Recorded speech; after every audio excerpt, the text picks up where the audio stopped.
Police forced back loyalist protesters from the disputed Ardoyne road just before the Catholic children and parents started their trip to school. The loyalists retaliated with a blast bomb. One RUC officer suffered a broken collarbone.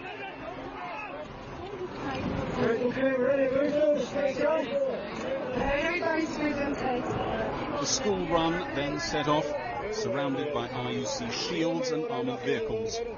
Parents and children were spat at and abused.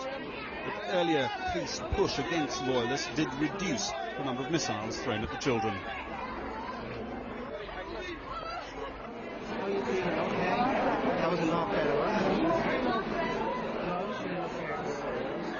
Not as bad as people had to go through yesterday, but it was just for one day to the principal, because their first proper day at school would be through the front entrance, but after that she'd be coming that way.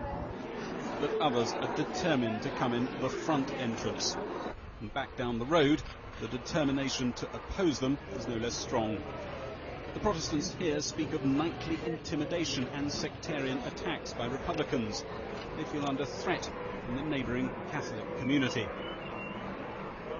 The North Belfast Catholic Ardoyne dwarfs the small Glenbryn loyalist enclave on its northern edge.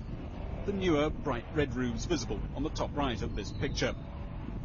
In the Troubles, Protestants abandoned the centre of Belfast for the suburbs, and they're still leaving.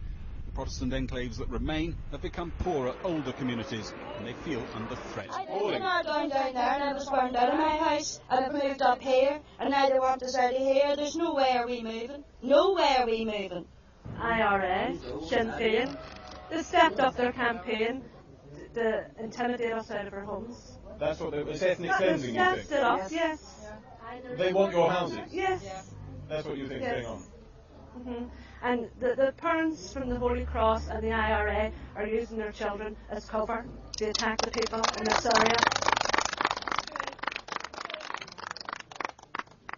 No, it's not what's actually happening, but perceptions are very important in this. There is a very big need for housing to cope with the younger population of the lower Ardoyne area. Where those folks are going to be housed is a highly sensitive and difficult problem. And of course the population of the loyalist Glenbryn and Hesketh area will understand that if people need houses, then they will want to live beside their friends and their family, and that could be their area. There are 4 main runs the Catholic families make each day past the loyalist protesters, as parents march home in the morning and return to pick up their children in the afternoon. These families say they'd never think of moving into the loyalist estate.